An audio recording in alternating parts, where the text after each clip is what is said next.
The House That Breathed. Chapter 1. The Dare.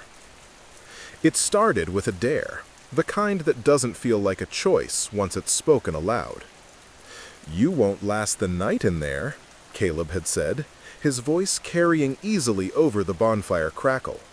He grinned in that way that dared you to prove him wrong, his marshmallow blackened and forgotten at the end of his stick. The others leaned closer to the flames, shadows flickering across their faces. They'd all heard the same stories growing up, how the old Kessler house was alive, how people who spent a night there woke different, quieter, hollow-eyed, as though some part of them had been drawn into the walls. "You mean the house that breathes," Marcy snorted, though she wrapped her blanket tighter around her shoulders. "Come on, that's just what bored kids say when they hear a draft under the floorboards." "Drafts don't whisper," Caleb replied. His eyes shifted to you, then lingered, waiting. The group followed his gaze.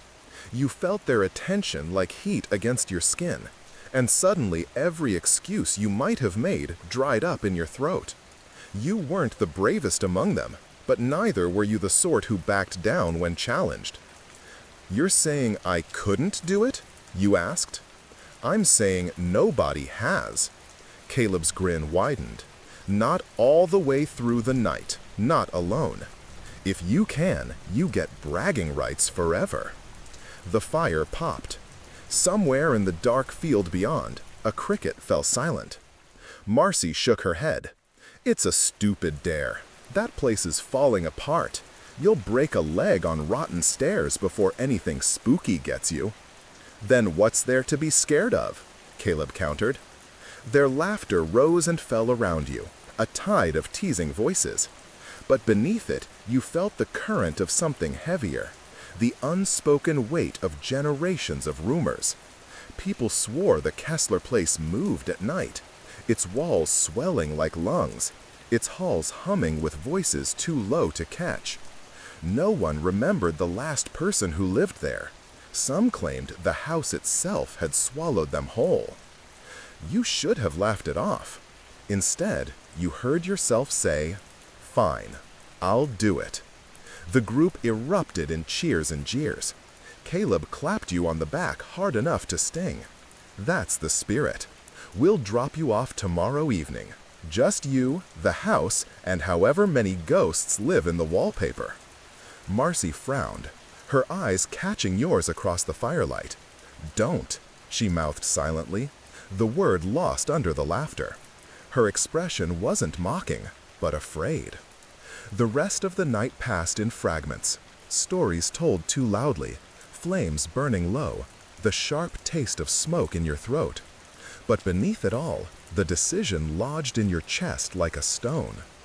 When the fire burned to embers and the others drifted home, you found yourself staring out toward the dark rise of the hill where the Kessler house sat. Its silhouette was just visible against the stars, windows blank and waiting. You told yourself you didn't believe the stories, but as the last ember hissed out, you thought you heard something, distant, carried on the still air. A long, slow inhale. The sound of something waiting for you to arrive. The first night. The house loomed larger up close, its roofline jagged against the fading light like broken teeth. The drive up had been quiet. Caleb and Marcy dropped you at the gate just before dusk, their car idling a moment too long before Caleb muttered, "See you in the morning, if you make it." He laughed, but it sounded thinner than usual. Marcy didn't laugh. She didn't even look at you as the car pulled away. The iron gate squealed when you pushed it open. Beyond it, the path was little more than gravel choked with weeds, leading to a porch sagging under its own weight. The front door tilted slightly in its frame, paint stripped down to bare wood. You hesitated at the bottom step, your bag heavy on your shoulder. "Just wood," you whispered to yourself. "Just a house." The floorboards groaned when you stepped inside. The air was colder than you expected, thick with dust and the faint scent of mildew. You flicked on your flashlight, its narrow beam cutting through the gloom. The wallpaper was peeling in long strips, curling down like old parchment. A grandfather clock stood in the hallway, its glass shattered, its hands frozen at 3:17. You set your bag down in a small room off the main hall. The bed was narrow, frame rusted, mattress sagging like it had been waiting centuries for weight to return. You didn't sit on it yet. Instead, you wandered. The house seemed endless inside. Rooms opened into rooms, doorways yawning into dark spaces where your flashlight barely reached. You passed through a dining room where the table was still set, plates rimmed with dust, silverware tarnished green. In the parlor, a piano sat with its lid up, keys yellowed and cracked, though the sheet music on its stand hadn't crumbled completely. Everywhere there was silence. No birds outside, no insects buzzing. Just silence, until you began to notice it, a faint rhythm under the quiet. At first, you thought it was your own heartbeat, your own breath echoing too loudly in your ears. But as you stood still in the hallway, you realized it was the house. The wooden beams seemed to strain upward, expanding with a deep inhale. The walls creaked, sagging slightly, releasing with a long exhale. You stepped closer to the wall, laying your palm against the faded wallpaper. The surface was cool and faintly trembling, as though something vast stirred inside. A draft, you told yourself, just a draft. But when you pressed your ear to the wall, the sound shifted. Beneath the creak of timber came a murmur, a hushed cadence, like voices in another room. You couldn't make out the words. You weren't sure you wanted to. The flashlight flickered once, twice, then steadied. You pulled away from the wall and forced yourself back into the small room. The bed groaned when you finally lowered yourself onto it, dust rising in a faint cloud. You left the flashlight burning beside you, its beam aimed at the ceiling. Shadows gathered in the corners, pulsing faintly with the rhythm of the house's breath. You pulled the blanket tight and shut your eyes. For a time, you thought you might actually sleep. Then, the mattress shifted. Slowly, gradually, as though someone had lain down beside you. You froze, every muscle locked. You didn't dare open your eyes. You didn't dare breathe. The air at your cheek stirred, cold and damp. A whisper slid against your skin, so close it felt born from the pillow itself. It said, your name. Your eyes snapped open to the dark ceiling, the flashlight beam now trembling as though gripped by unseen hands. And from the wall came another long inhale. The house was not empty. Chapter 3. Settling in. Morning came gray and reluctant, light squeezing through the warped shutters in thin, crooked stripes. You hadn't truly slept. Your eyes had shut, yes, but every sound, the sigh of the beams, the shift of the mattress, the occasional whisper brushing against your name, pulled you back from the edge of rest. When you finally sat up, the bed groaned again, this time under only your weight. The other dip in the mattress had vanished. Dust clung to your clothes. You stretched, rubbing your eyes, and muttered, "Just nerves, just the house settling." The words sounded too small in the empty room. You decided to explore in daylight, telling yourself it would prove there was nothing here. With the flashlight clipped to your belt, you stepped into the hallway. The silence pressed in from all sides. No birdsong outside, no hum of insects. The house seemed to exist in a pocket cut off from the rest of the world. The dining room looked worse in the light. The table was coated in a thick film of dust, but the plates and utensils were still neatly arranged, as though a family had once been called to dinner and simply never arrived. You touched the rim of a plate. It shifted slightly under your finger, leaving a faint ring in the dust. In the parlor, the piano caught your attention again. The sheet music on the stand was yellowed, the notes still legible. Nocturne in E minor. You pressed a single key. The sound that rose wasn't quite right, too sharp, too hollow, but it was sound, and in the silence of the house it seemed deafening. The floor above your head answered with a creak. You froze, hand hovering over the keys. The creak came again. 2 slow steps. Then nothing. Wood expanding, you whispered to yourself, though the words trembled. The kitchen was worse. Rust ate through the sink basin, and the stove was choked with ashes long cold. A kettle sat on one of the burners, blackened and cracked. You bent to look closer and saw something scratched into the enamel of the stovetop, faint but deliberate. Leave before it learns you. The letters trailed off at the end, as if whoever carved them had been dragged away mid-stroke. You stumbled back, nearly tripping over the doorframe. Your flashlight beam wavered over the walls, revealing nothing but more peeling wallpaper, water stains like spreading bruises. In the pantry, you found jars of preserves so old the contents had turned black, lids rusted shut. A child's shoe sat on the shelf beside them, too small, too clean compared to everything else, as though it had been placed there recently. The upstairs hallway was worse than you expected, long, narrow, lined with doors. The carpet runner had rotted to threads, but when you stepped onto it, you swore it gave slightly, like flesh instead of fabric. You forced yourself down the corridor, opening each door. A bedroom with wallpaper patterned in faded stars. A sewing room with the machine still threaded, needle halfway through a scrap of fabric. A bathroom where the mirror was cracked into a spiderweb pattern, yet in the shards, your reflection seemed delayed. You lifted your hand, and in one sliver of glass, your reflection's hand lifted a moment later. By the time you returned downstairs, your chest felt tight, as though you had been holding your breath for hours.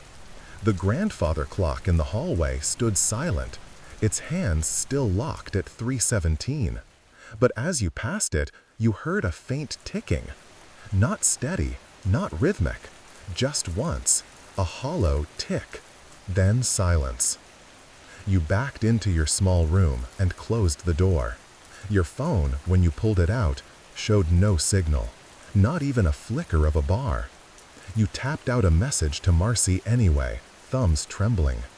Still alive, just a house, right? The message sat unsent. And from somewhere deep in the walls, the house exhaled, slow and heavy, as though sighing at your denial. The second night. By evening, the house felt heavier, not just in its silence, but in the way it seemed to lean inward, its very walls sagging as though listening. You had spent the day exploring, keeping your fear buried beneath a thin layer of logic, drafts, rot, old foundations. But the scratches on the stove, the reflection in the bathroom mirror, the phantom steps above, those lingered, circling your thoughts like crows. The sun dipped behind the trees, and with it, your courage. Shadows stretched across the hallways like dark water flooding the floors. You retreated to your small room, flashlight clutched in your hand, your bag pressed against the bed as if proximity alone could keep you safe. Your phone still showed no signal. The message to Marcy still hadn't sent. You tried again, lifting the phone, walking slowly around the room, near the window, near the bed. Still nothing. At one point, the screen flickered, not the kind of flicker that comes from low battery, but as though someone's fingers had brushed the inside of the glass. For a moment, a single bar appeared. You typed fast. Come back, not a joke, feels wrong. But before you hit send, the bar vanished. Dead air again. Darkness gathered quickly. The flashlight beam cut a small, weak circle, every corner beyond it swelling with shadow. You laid down, but sleep did not come easily. Your ears strained at every creak, every sigh of the boards. And then, sometime past midnight, it began again. The mattress shifted. Slowly, gradually, a weight pressing down at the far side, making the springs groan as though another body had eased into place beside you. You turned sharply, flashlight in hand, but the beam struck only dust and the curve of the pillow. No one. You swallowed hard. It's just... Before you could finish, breath stirred against your ear. Cold, wet, impossibly close. A whisper followed, the same voice you had heard through the walls the night before, but clearer now. "Don't worry, I'll keep breathing for you." You jolted upright, the flashlight quivering in your hand. The room was empty, but the air pulsed. The shadows along the wall shifted as though carried on an invisible tide, rising with a slow inhale, sinking with an exhale. "No," you said aloud, though your voice broke. "No, it's just a house." The reply came instantly, low and soft, from everywhere at once. Not just a house, home. The walls swelled outward, wood groaning like ribs strained to their limit. The floor beneath you trembled faintly, like something vast was stirring underneath. You stumbled back, pressing against the door. The knob was cold under your hand, but when you tried to turn it, it refused. Locked. You hadn't locked it. The whisper rose again, curling through the room, threading into your ears. "I've been here all along, before you, before them. I know your breath. I know your name." "Shut up," you shouted, though your voice cracked in the silence. The shadows recoiled slightly, as though savoring the panic in your words. Then they pulsed again, keeping rhythm with your heaving breaths. Inhale, exhale, until you realized the house wasn't just breathing anymore. It was breathing with you. Every rise of your chest was echoed in the groan of the beams, every gasp matched by the walls expanding. Your lungs no longer felt like your own. They felt tethered, bound to something larger. And when you tried to hold your breath, the house inhaled for you, stretching, creaking, sighing. It would not let you stop. Chapter 5. The Diary. When dawn finally arrived, it felt less like morning and more like a reprieve, a stay of execution. The pale light seeped reluctantly into the small room, gray and weak, barely piercing the heavy curtains. You hadn't slept, not really. Every time your eyes shut, you felt it. The pull of the house, the weight in the mattress beside you, the rhythm of your own breath caught in its cycle. You'd sit up, gasping, only to find the air stale and still. At some point, exhaustion dulled your fear enough for you to drift into a shallow doze, and that was when you dreamed. Not of the house exactly, but of corridors that bent and bent without ending, of walls that pulsed like veins, of a voice whispering your name until you no longer knew if it was calling you into the house or out of yourself. When you woke, your throat ached. You forced yourself up, determined to look for proof, something tangible to make sense of the night. The silence was heavier than before, the kind that presses into your ears, making your own pulse sound too loud. You explored again, keeping your hand against the wall as though that thin contact could anchor you. The wallpaper flaked under your touch, leaving pale smears of dust. It was in the upstairs study that you found it, a narrow room with tall shelves, most sagging under the weight of mold-bloomed books. Papers littered the desk, curled with damp. At first, you thought it was useless, just another collection of ruined pages. Then you noticed the journal. Its leather cover was cracked, the strap brittle. Inside, the pages were stiff, but the ink still legible, scrawled in a hurried, uneven hand. You sat at the desk and began to read. March 2nd, 1911. The house listens. I hear it when I sleep. At first it was the walls that sighed, but now I think it is closer. Beneath the bed, behind the mirror. It whispers, and when I do not answer, it waits. You flipped forward, pages yellowing under your fingers. March 19th. It has learned my name. Not from neighbors, for there are none left. It pulled it from me in sleep. It pulled other things too. I woke weak, short of breath, but the house was strong. Its beams stretched and groaned as though they were ribs. Another page, the ink blotted darker as though written in haste. April 3rd. I tried to leave. The doors closed. The windows opened onto walls, not sky. The house will not let me.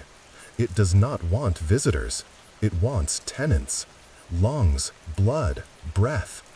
You turned to the final entry, written shakily, the words slanting toward the page's edge. April 17th. It says it will keep breathing for me, that I will never run out of air if I stay. I think it already has. My chest rises when I do not ask it to. My hands shake when I try to be still. I am afraid that when I stop writing, the words will not stop. It will keep writing for me. It will keep living for me. The ending ended in a jagged line, pen dragged across the page as though ripped away. You sat back, stomach cold. The air in the study felt thin, as if stolen. A noise stirred then, soft, almost polite. You turned toward the corner. The bookshelf creaked, swayed slightly. Something shifted behind it. A whisper, muffled by wood. Your name. You stumbled from the study, slamming the door behind you. In the hallway, your phone buzzed. For the first time since you arrived, a message came through. Not from Marcy, not from Caleb, but from an unknown number. You unlocked the screen with trembling hands. The message was only 2 words. Keep breathing. Chapter 6. Shadows in the Hall. You didn't go back into the study. The journal lay where you had left it, though you could almost feel its words pressing through the door, pushing against your thoughts. Keep breathing. The phrase stuck in your mind like a splinter, repeating with every inhale, every exhale. The hallway seemed longer now, narrower. The wallpaper curled inward, as if it were shrinking, drawing the corridor tighter. The windows let in only a weak, gray light, though you swore you had seen sunlight when you first arrived. You told yourself you'd wait until morning and leave. Dare or no dare, Caleb could laugh all he wanted. But a gnawing certainty rose with the thought. The doors wouldn't open. The journal hadn't been exaggeration. To test yourself, you went downstairs. The front door was heavy, its brass knob cold against your palm. You twisted hard. It turned, yes, but when you pulled, the door didn't move, not even a shudder. You pushed with your shoulder until pain sparked in the bone, but the wood might as well have been stone. The house exhaled softly behind you, boards sighing like someone amused. You turned sharply.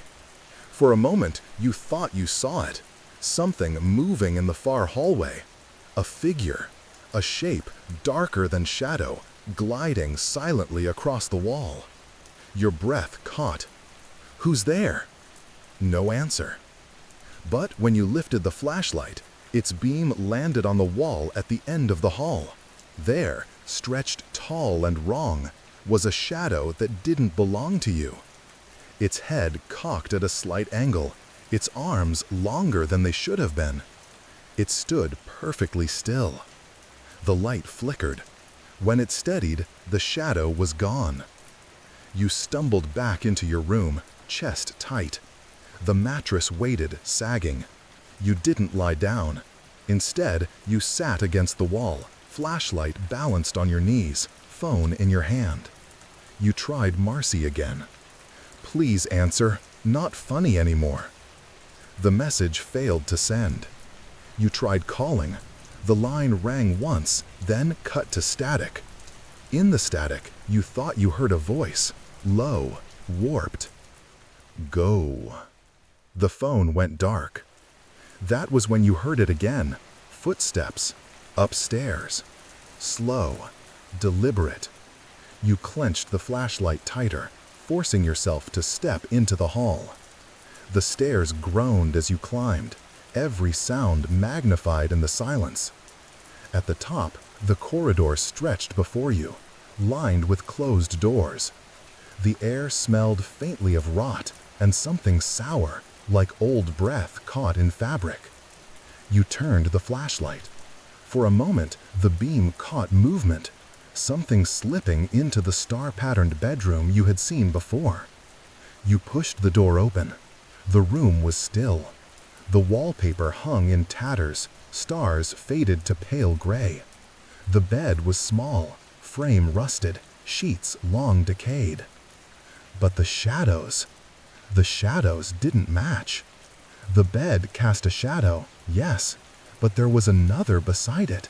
A darker patch, shaped vaguely like a child curled under blankets. Your mouth went dry. "Hello?" you whispered. The shadow shifted. Not the bed, not the blankets. The shadow itself moved, rolling toward you as though it had heard its name. The floorboards sighed with the long exhale of the house. You slammed the door and stumbled back into the hallway. Behind you, something laughed softly. Not cruel, not kind, just the sound of breath given shape. Chapter 7. The Basement Door. The basement had always been there, or at least you remembered seeing a door in the corner of the hallway. All day you had avoided it, pretending it didn't exist. But now, after the shadows and whispers and the journal's warnings, you knew you could not ignore it any longer. The door was low and squat, made of warped wood. Its surface was cracked, the paint peeled away like skin. The handle was cold, rusty, yet it turned smoothly, as if expecting you. You paused, heart hammering. "I don't have to do this," you whispered, more to yourself than anyone else. But the house exhaled softly, a sound that seemed almost like coaxing. "Come." Summoning every ounce of courage, you pushed the door open. The basement yawned before you, dark and cold. The stairs descended steeply, blackness swallowing the first few steps. You held the flashlight ahead, its beam trembling against the walls. The air smelled heavier here, damp and sour, like earth and decay mixed with something else, metallic like old blood. The walls were lined with stones, uneven and slick with moisture. Your boots echoed on the stairs, but underneath the echo, you thought you heard another sound, soft, like scraping. A box, perhaps, or claws. You reached the bottom. The beam landed on a small, dusty room. Shelves lined the walls, filled with jars of strange substances, bottles with faded labels, and objects that were hard to identify. Small toys, carved figurines, pieces of torn cloth. A child's drawing pinned to the wall. Stick figures with hollow eyes, one larger figure looming over them, drawn in thick, black strokes. Something stirred in the darkness behind the shelves. You turned, heart racing, but the light revealed only dust motes floating lazily in the air. Then you noticed the floor. The wood wasn't uniform here. It bulged slightly in patches, like veins beneath skin. One patch shifted, slowly, deliberately. You stepped back, flashlight shaking in your hands. A whisper brushed your ear. "Do you see now?" The voice was closer than before, curling around your skull. The floor beneath the bulge groaned, and suddenly the air was full of sound. A low, rhythmic breathing, pulsing like a heartbeat. You realized the sound was beneath you. The house itself inhaled and exhaled, and the movement beneath the floor matched it perfectly. You crouched, peering closer. The floorboards weren't just warped, they were breathing, stretching and contracting, rising and falling, as though something massive lay hidden beneath. The thought clawed at your mind. Something alive, something waiting, something that had learned your name. A cold wind brushed past your neck. You turned sharply, flashlight sweeping the room. Shadows clung to the corners, stretching unnaturally, forming shapes you could not recognize. Figures with elongated limbs, faces too faint to see, yet you could feel their eyes.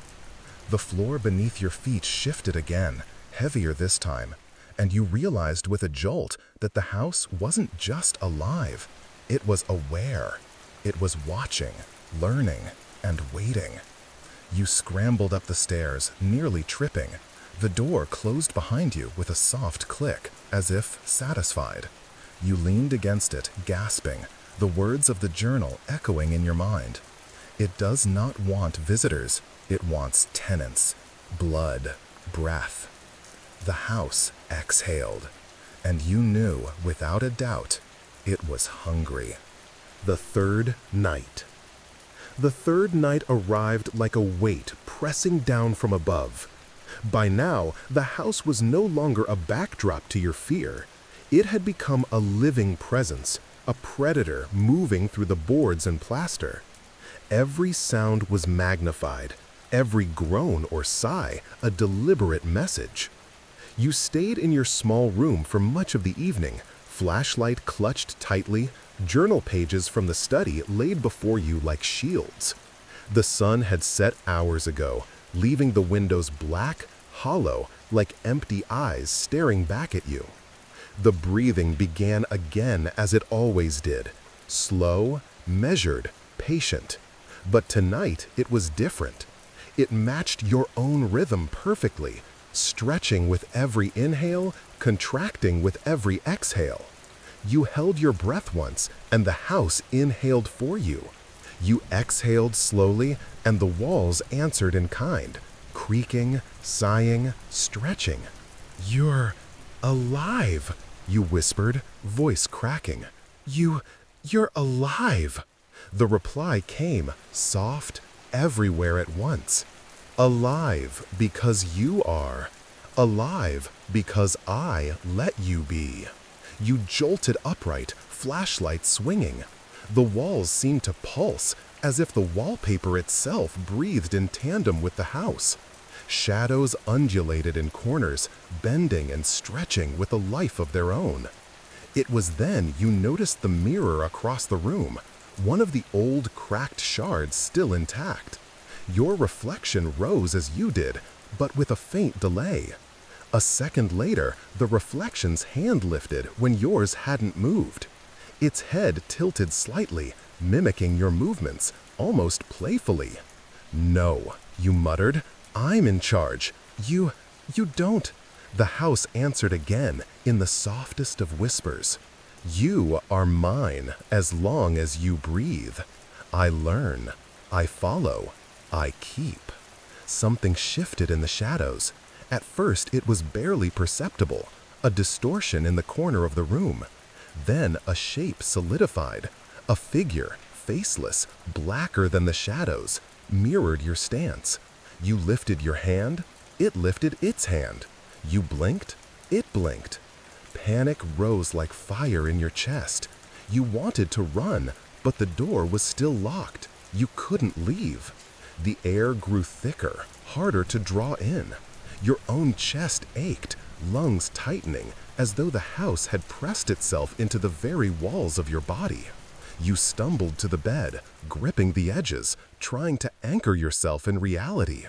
"I keep breathing for you," the house whispered again. And then it did something new. The mattress shifted, not last time, but as though something had lain across the foot of the bed. Something that moved deliberately, curling around your legs without touching skin, tracing a path that felt alive. A cold draft brushed your face. You froze. The shadows around the room began to stretch upward, flowing along the ceiling, forming shapes that writhed just at the edge of perception. Your reflection in the mirror shifted again, but this time it smiled, an expression you did not make. The house exhaled, filling the room with a sound like a chorus of lungs, and you realized the terrifying truth. It didn't just mirror you. It had begun to teach you how to move, how to breathe, how to exist within its walls. Every inhale you drew, every motion you made was already shared with something vast and patient, waiting for the moment you would stop. And when you closed your eyes, trying to reclaim control, the shadows moved closer, patient and inevitable. You were no longer alone. Chapter 9. The Portrait Room. The next morning, or what passed for morning within the house, you found the courage to explore again. The previous night's terror weighed heavily in your chest, your limbs aching as if the shadows had left marks you couldn't see. But something drew you. A corridor you hadn't fully investigated, a door tucked beneath a faded archway, its frame carved with twisted, unfamiliar symbols. The door gave way with a low groan. Beyond it lay the portrait room. Rows of paintings covered the walls, all framed in blackened wood. At first glance, they were ordinary. Men in suits, women in stiff dresses, children clutching toys. But as your flashlight swept across the room, a chilling pattern emerged. The eyes followed you. Not merely turned in your direction, but they shifted independently of the brushstrokes, glimmering with life. Your hand hovered over a small girl's portrait. Her eyes widened as you moved, then blinked. You stumbled back, heart pounding. "Impossible," you whispered. The walls seemed to pulse in answer. Shadows crept along the corners, stretching toward the paintings. You shone the flashlight across them, one by one. A boy in a sailor suit smiled as you approached, a thin, crooked smile that was not in the original painting. A woman in a lace collar turned her head ever so slightly, lips moving, whispering something you couldn't hear. You stepped closer to the largest portrait, a man with hollow eyes and a faintly smiling mouth. His gaze met yours, and suddenly your reflection in the glass behind the frame shifted. Your face pale, lips stretched in a grin you did not make. The house inhaled. The boards beneath your feet groaned. Your shadow danced along the wall, but the other shadows did not move like you. They wriggled, detached from your body, reaching toward the portraits as if pulling something from within them. A whisper slithered into your ear. "See them? They stay because they learned to breathe." You stumbled back, bumping into a pedestal. A small journal lay atop it, bound in black leather, smaller than the one you had found in the study. You opened it, hands shaking. The pages were filled with sketches, stick figures, children, and distorted faces, their eyes hollow, mouth open in silent screams. Words scrawled between the drawings. The house wants you. It keeps you moving. It keeps you alive. But only if you follow. A breeze passed through the room. The curtains swirled, even though the windows were closed. And then the largest portrait shifted. The man's head tilted, his lips moving in a silent laugh. You couldn't look away. Your reflection in the nearest mirror no longer matched your movements.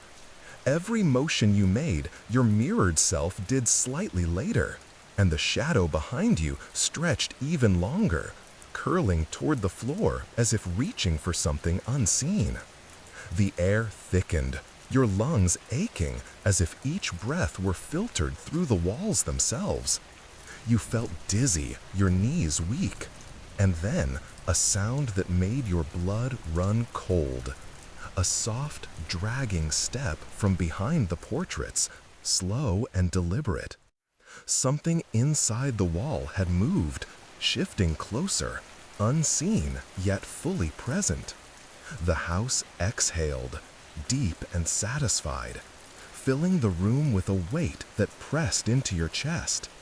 You realized with horror, the portraits were not just watching you, they were learning you. And one day, if you stayed too long, they would leave the frames and step into the hall. Chapter 10. The Attic. The attic staircase creaked under your weight, each step protesting in long, drawn-out groans. You had avoided this space until now, convinced that the shadows, whispers, and portraits were enough. But curiosity, or perhaps a deeper compulsion, drove you upward. The attic door was narrow and low, its hinges rusted with age. When you pushed it open, the air hit you like a wall, cold, dusty, and thick with the smell of aged wood and something sweeter, almost rotting. The flashlight beam cut through the gloom, revealing a cramped space filled with trunks, broken furniture, and piles of forgotten belongings. Toys were scattered across the floor, wooden soldiers with chipped paint, dolls missing eyes, small wagons with wheels frozen by rust. They were arranged as if waiting for someone to return, frozen mid-play. A faint sound reached your ears, the patter of small feet, soft and uneven, moving just beyond the light. You froze, heart hammering. "Hello?" you whispered, voice cracking.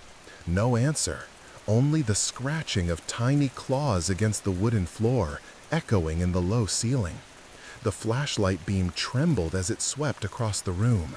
Shadows coalesced into shapes, crouched and crawling, moving just at the edge of perception. Something small darted across the beams. A child? A doll? You couldn't tell. The forms twisted unnaturally, limbs bending in ways that shouldn't be possible. One of the dolls shifted on its own, turning its head toward you. Its glass eyes reflected the flashlight, wide and unblinking. A whisper curled through the attic, soft and cold. "Play with us. Breathe with us." You stumbled backward, tripping over a trunk. The lid swung open with a crack, spilling its contents. Old clothes, letters, a cracked porcelain doll whose mouth seemed to move in the dim light. The air thickened, making every breath a labor. Then you heard it, the dragging of something heavier, moving beneath the floorboards. The attic seemed to pulse with each exhale of the house, the walls stretching upward and the ceiling contracting. You realized with a jolt, it was following your breathing again. Every inhalation you took was mirrored by a movement in the shadows, a response from something alive inside the wood. The small shapes darted closer. Tiny whispers threaded together into a chorus, faint but distinct. "Keep breathing, keep moving, stay with us." You pressed yourself against the far wall, the flashlight trembling in your hands. One small figure crawled from beneath a pile of trunks, limbs bending at impossible angles. Its head tilted toward you, lips opening and closing as though trying to speak. A gust of cold wind swept through the attic. The doll's eyes glinted, the shadow children froze mid-step, and the house exhaled once more, deep and satisfied.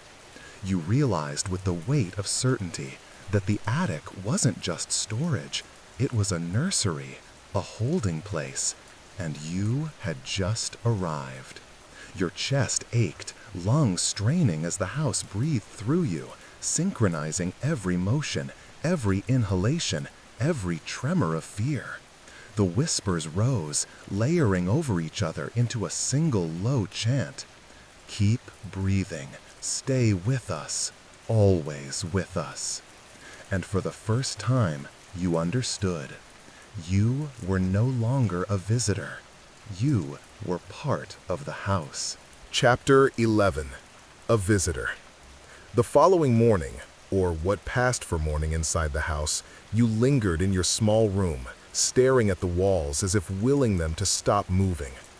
Every groan of the floorboards, every whisper through the cracks made your pulse spike.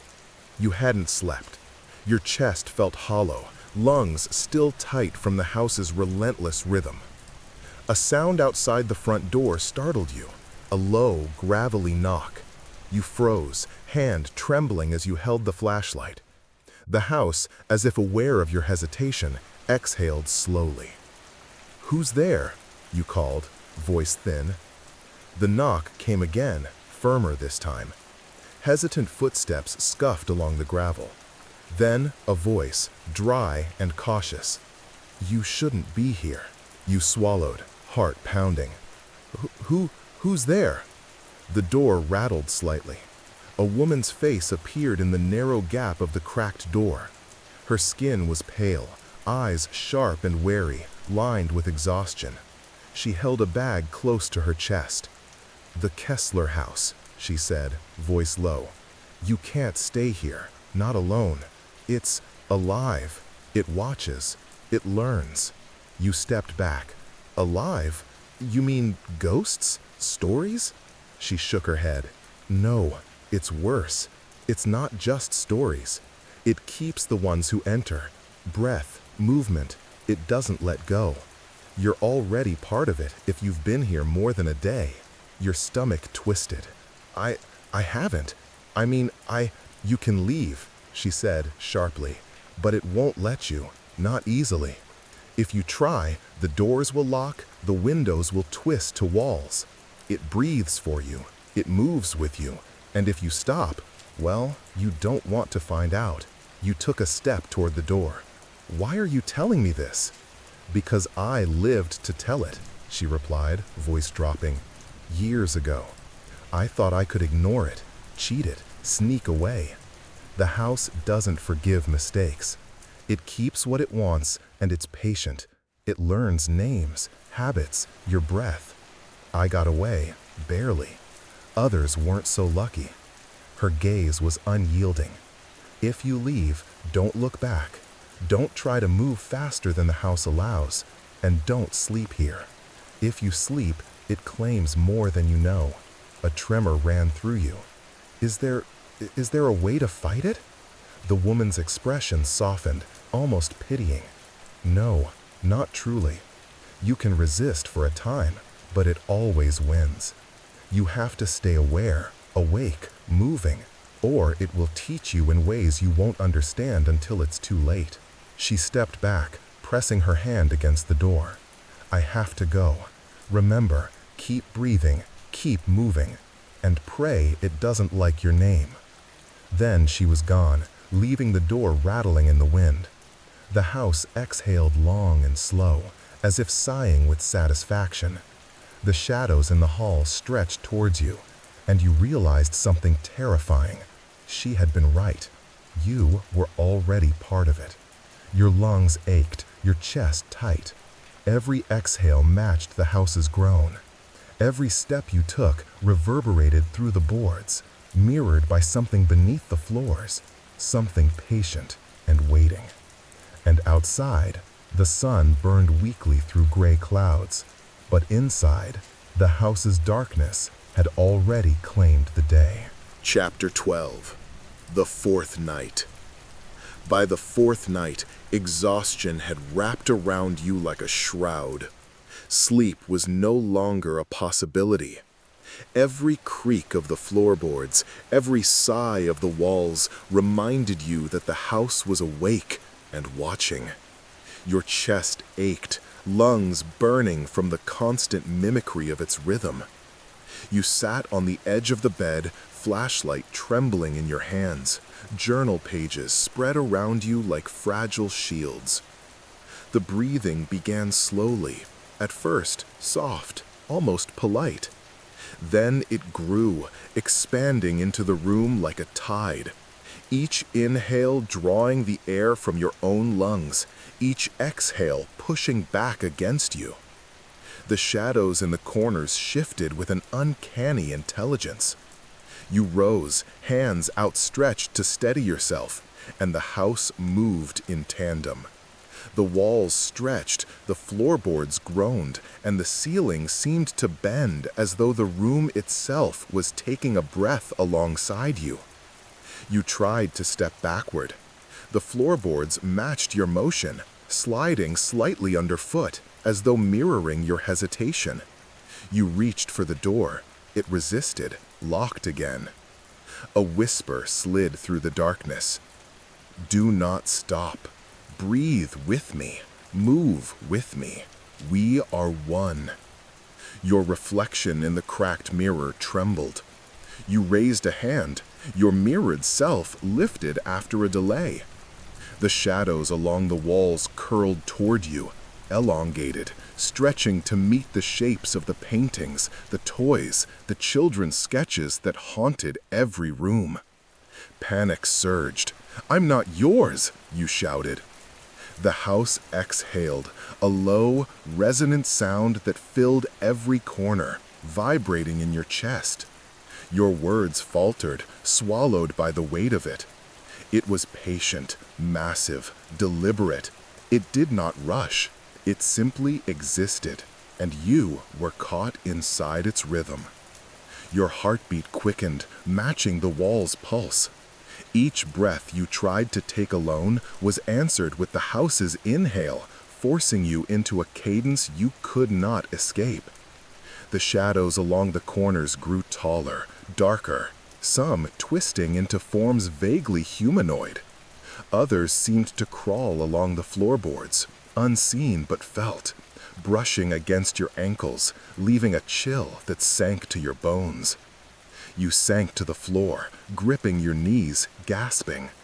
The mattress beside you shifted once, then twice, as though a heavy weight pressed down deliberately, reminding you of its presence. "We keep you," it whispered, "because you breathe, because you move, because you let us." You coughed, trying to resist, to pull away, but the house inhaled with you, mirrored you in every motion. Every trembling step, every shallow breath, every faltering movement, it was echoed, magnified, and absorbed. Hours passed like minutes. Minutes stretched into eternity. The shadows grew restless, swirling, twisting into shapes that mimicked you, followed you, mocked you. Your body ached, your lungs burned, but the house would not let you stop. And when you finally allowed yourself to lie down, exhausted, the mattress sank beside you once more. A whisper came through the pillow.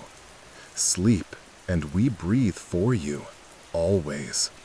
And the house exhaled, stretching through the walls, the floors, the ceiling, and into your very chest. You understood now. You were no longer a visitor. You were a part of it. The walls open. By now, you moved through the house with a strange mixture of fear and familiarity. The walls groaned with every step, echoing your heartbeat and mimicking your movements. But as the fourth night deepened, you noticed something new. The walls themselves seemed to shift, subtle at first, then unmistakable. A hallway you had walked countless times appeared slightly longer.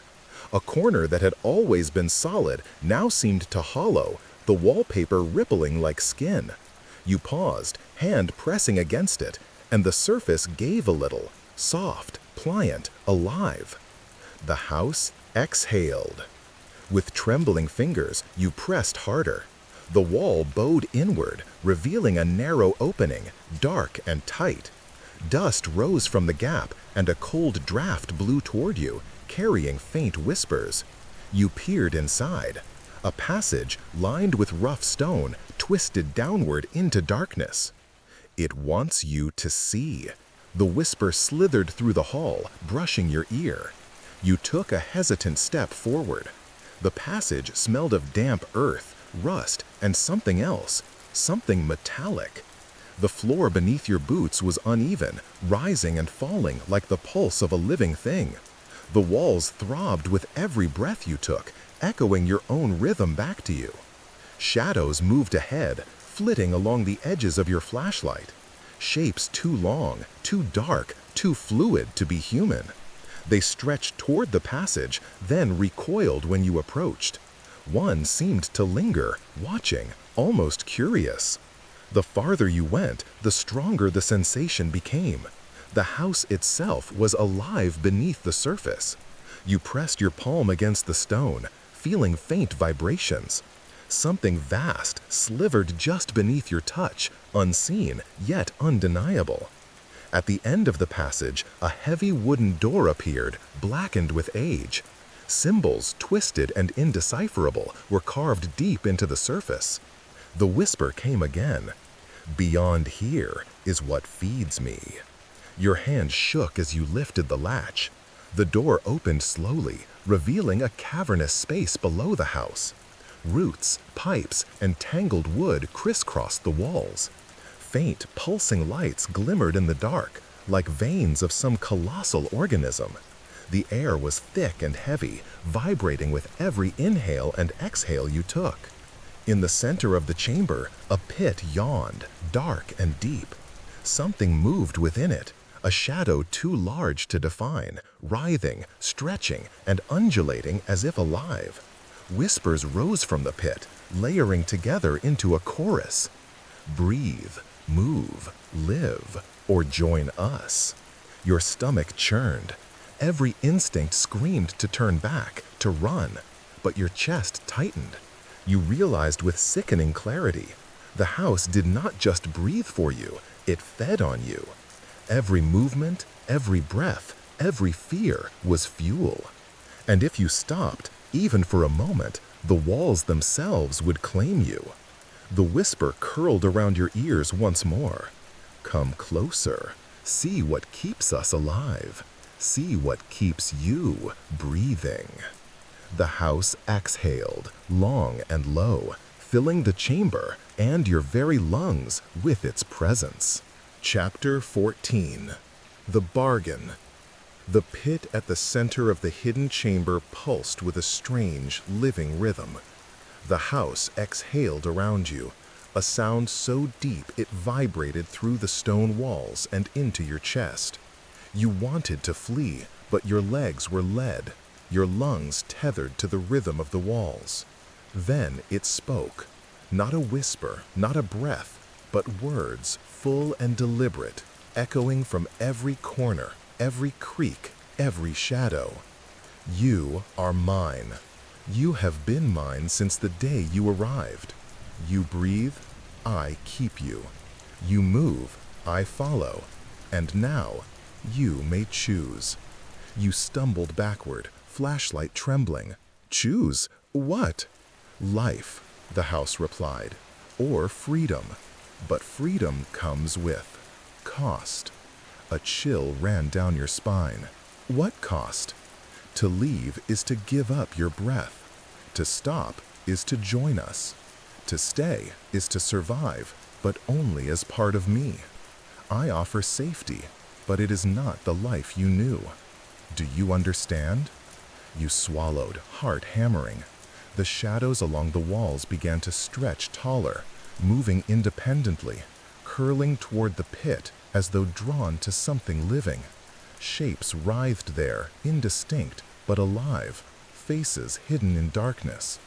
"Stay," the house murmured again, "and I will keep your breath steady. I will not let it falter. You will move, you will live, but always with me. Leave, and the doors will close, the floors will twist, the walls will consume." The choice was impossible. Every instinct in your body screamed to flee, to run far from the house, far from its exhalations and shadows. Yet even imagining leaving filled your lungs with a phantom weight, a sense of being torn from yourself, unmade. You took a tentative step closer to the pit. The shadows recoiled slightly, then circled you, brushing against your legs, rising like smoke toward your face. You coughed, lungs burning, and felt the rhythm of the house settle in your chest again.